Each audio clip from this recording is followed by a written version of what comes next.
Like, is that withdrawal or even that come down? It's like a shroom come down where you're like, fuck, now you're questioning everything because you're like, you put everything into it, but then is there a weird like, fuck, I didn't have enough to even get close? Like, or do you just go, all right, I gave it a shot and it wasn't my time? I mean, it depends entirely on the individual. Yeah. But I think it's just people just getting fed up that want to throw themselves into that crazy race. But that thing is nuts. You never had any of that, right? No. Like through any part of your, once you even like, No. Yeah, that's wild.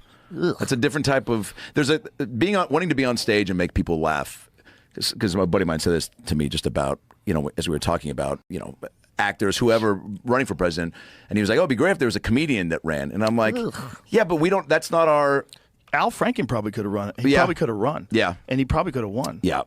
He's a really interesting rare guy. exception, yeah. He just got fucked. Yeah, was it that picture? Yeah. Yeah, there was a picture. He was trying to be funny and it wasn't funny. And it's just unfortunately wrong place, wrong time, wrong hands, wrong boobs. Trying to be a comedian, trying to be funny. Oh, wait, real quick, I just had a thought. When Dice came out and did his, because I wanted to, that first of all, talking to him about being back in the garden. You're just saying just being funny or whatever. And watching him do his hickory dickory joke at the garden again was wild, dude. Yeah.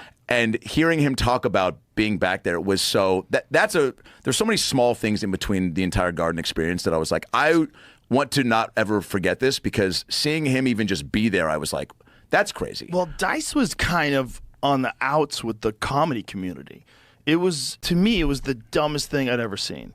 It was real weird because he did MTV and he got banned for life from MTV for telling jokes. I forget what the jokes were. During the Pauly area or no? Yeah, it was kind of around that time. Maybe a little after Pauly was off of MTV. But he had these jokes. I forget even what he was joking about. Yeah. Like, tampons or something. No! I don't even know what the fuck he was joking around about. That was perfect. But it was Andrew Dice Clay. Yeah. You asked the dirtiest comedian of all time to do a set. Yeah. And then you got mad when he does the kind of jokes that Andrew Dice Clay does. Right. Do you even fucking watch his shit? No, Do you they ever probably watch didn't. Dice Rules? They heard he was popular, and they just were like, get the guy who everyone's know watching. What the fuck they thought. Yeah. If they thought he was going to do something different because he was on MTV, I don't know what they thought. But anyway, they banned him for life. And there was a lot of comedians that came out against him. A lot of comedians said that they thought his act was sexist and racist. And yeah, it was. But it was a character. Yeah.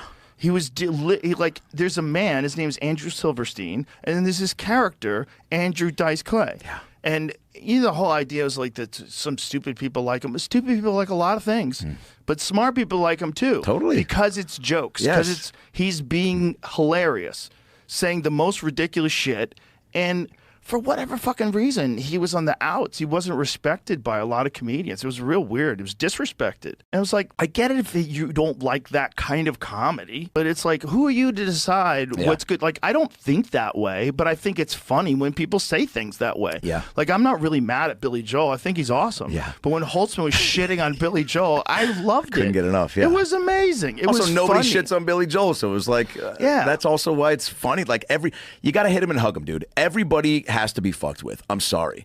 And there's 11 degrees, obviously, like, if somebody's, I don't know. Again, like jokes, some of the jokes I've had with friends who have been really bad hospital bedridden, and like that's changed their entire outlook on stuff. Like, you got to be able to joke around about stuff. Yeah, dude. It's a real superpower. It's really, even from some of this Phil stuff, which is so silly, dude. Some of these messages I get are wild about people. This kid I met in Jersey was doing the Stress Factory. You ever do the Stress Factory all the time? Vinny Brand, yeah, right? Sure. Yeah. So I'm doing these shows, and this kid comes up and he's like, my mom has cancer, has 4 months to live. We've been watching your Phil stuff is all that she wants to watch, and it makes her smile. So that's our thing now. And he starts bawling. And I got all choked up, and it was like just more and more of that happening the last few years. And not just of that stuff, just... Dude, comedy's medicine.